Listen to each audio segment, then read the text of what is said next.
The village of Olorisa lay stretched across red earth and rolling hills. The sun rose early, painting the mud houses and narrow paths in soft gold. Children ran barefoot to fetch water from the river, their laughter carrying over the morning breeze. Women carried clay pots on their heads, singing softly as they went. It was the kind of village where everyone knew each other, and everyone watched everything. Among the villagers lived Amora, a young woman known for her kindness, honesty, and tireless help. She had a small farm, but she shared her harvest freely. She tended the sick, helped the elderly carry firewood, and spent hours teaching children to read and write. She did not ask for payment or recognition. She worked because it was right. Most of the villagers admired her quietly, but a few could not stand her. They whispered behind her back, claiming she acted proud, that she wanted to be the only person anyone remembered, that she was trying to make herself look better than everyone else. People began to notice the whispers. Some stopped speaking to her entirely. Others nodded along when the gossip began. At first, the attacks were small.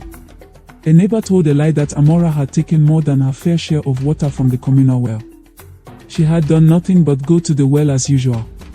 She stayed quiet, offered water to anyone who needed it, and let the truth show itself. Soon, the neighbor's lies were revealed, and the villagers murmured that she was blameless. Then jealousy grew bolder. One day, a group of villagers tried to trip her while she carried firewood, hoping she would fall and break something. Amora barely stumbled, smiled faintly at the ringleader, and continued on her way. Another time, someone tried to burn part of her garden, leaving a small fire near her yams. She saved most of her crops and tended to the scorched plants without complaint. Each time, her goodness only seemed to deepen the envy around her. Amora had a calm strength that made others look weak in comparison. She treated everyone fairly, even those who hated her. She gave food to the hungry, comforted the grieving, and spoke gently to the angry. This quiet strength was like a light in the village, but it drew eyes filled with bitterness. Among those who despised her was Obina, a wealthy merchant who wanted to control the village council and its resources. He could not stand that Amora's counsel was valued more than his. Every time she spoke at a meeting or helped someone in need, he fumed silently. He began plotting, speaking in whispers to other villagers who shared his envy, convincing them that Amora's goodness was a threat. Despite everything, Amora continued her work, never shouting, never accusing, never giving a hint of anger.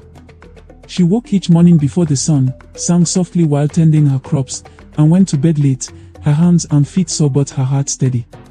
She helped anyone who came to her without asking why. One afternoon, news reached the village that the king of the region was planning a festival in a neighboring village. The villagers were excited and began preparing gifts and entertainment. Among the gossiping villagers, someone whispered that this would be the perfect time to ruin Amora, to make the king see her as someone unworthy, so she would be punished. The thought spread quietly, like a shadow creeping over the village. Amora, unaware of the full scope of their plotting, continued her life. She helped an old man carry a bundle of yams home, guided a lost child back to his family, and shared water with women returning from the river. Every act of kindness was observed and envied, twisting the hearts of those who had already decided they hated her. By the time the festival drew near, the villagers' hatred had grown deep and coordinated. They began to whisper and plan openly, convincing even the chief to believe that Amora might be dangerous. Stories were spread that she had cursed certain families, that she had secretly taken goods, that she was plotting against the village. Even small mistakes were exaggerated. The villagers began to view her as someone who needed to be punished, even though she had done nothing wrong. Amora's life continued in quiet dignity. She did not fight or defend herself. She only worked and helped as she always had. But the weight of envy was building around her, gathering like storm clouds that threatened to break. It was only a matter of time before the villagers would act together, using every lie and every whisper to bring her before the king and condemn her. And when that time came, even her calm heart would be tested like never before.